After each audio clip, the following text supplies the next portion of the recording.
here today because if you clicked on this video, there's a part of you that already knows something needs to shift. Maybe you've been walking through life feeling like you're just not enough, not smart enough, not strong enough, not worthy of the good things God has for you. I've been there. And today I want to share something that completely changed how I see myself, and I believe it's going to do the same for you. We're talking about building real confidence and self worth. Not the kind the world sells you, but the kind that's rooted in something unshakable. Let me take you back to a season in my life when I hit a wall. In 2013, my grandchildren were taken away from their mother, and the state gave them to my son. Long story short, they came to live with us. I remember the night they arrived at our house. I felt so much pain and anxiety. My husband had to take me to the hospital. I remember sitting there thinking, who am I to think I could do this? I had already raised my children. They are adults with their own families. And here we are, starting over again. The plan was to travel and slow down. So we took it day by day, and before we knew it, it had been 10 years later. What know for sure is that we would not change a minute of it.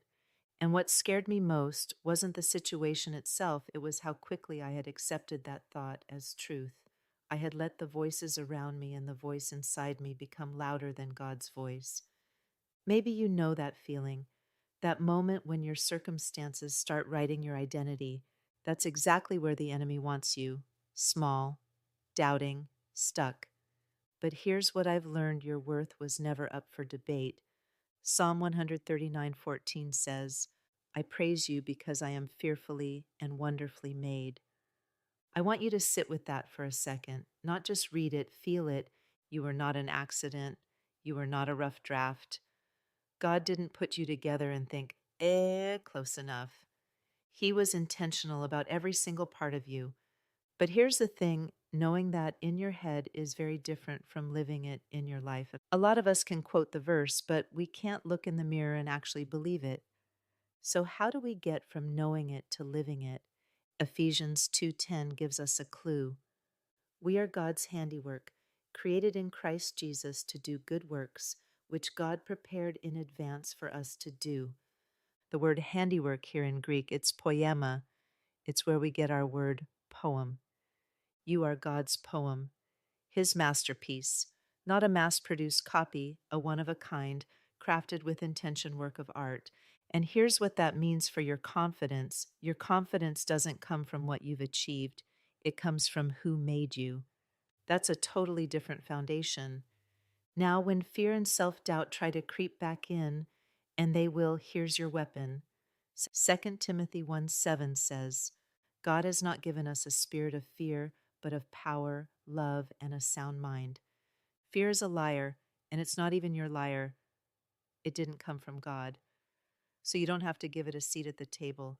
Every time that voice says, you can't, you can answer back, God says I was made for this. So let's get practical because I'm a life coach and I love action steps.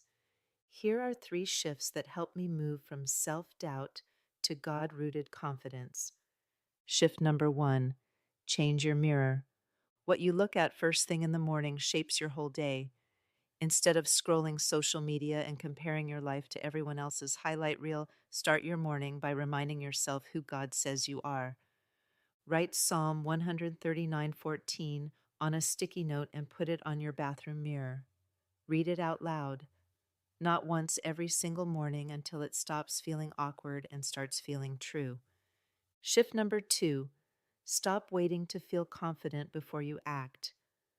Confidence is not a feeling you get before you move, it's a muscle you build by moving.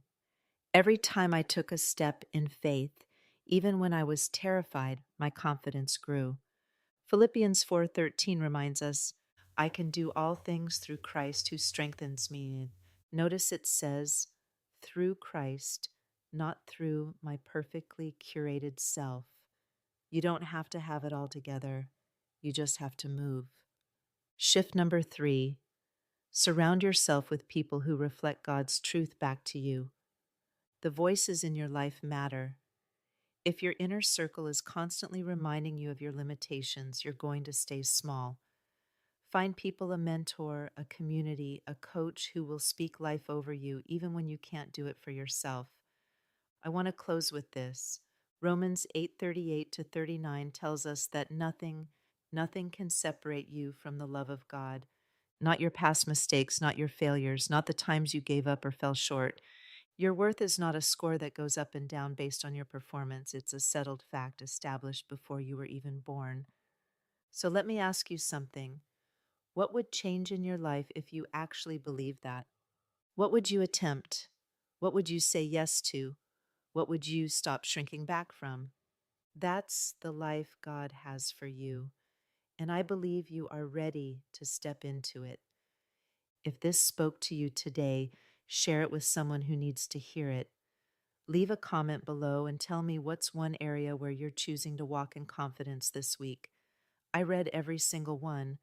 And if you haven't already, hit subscribe because every week we're doing this together, taking God's truth and letting it transform our everyday lives. I'll see you next time. Take care of yourself because you are wonderfully made. If you would like a free discovery session, go over to my website, www.theirefindroot.net, and book a consultation.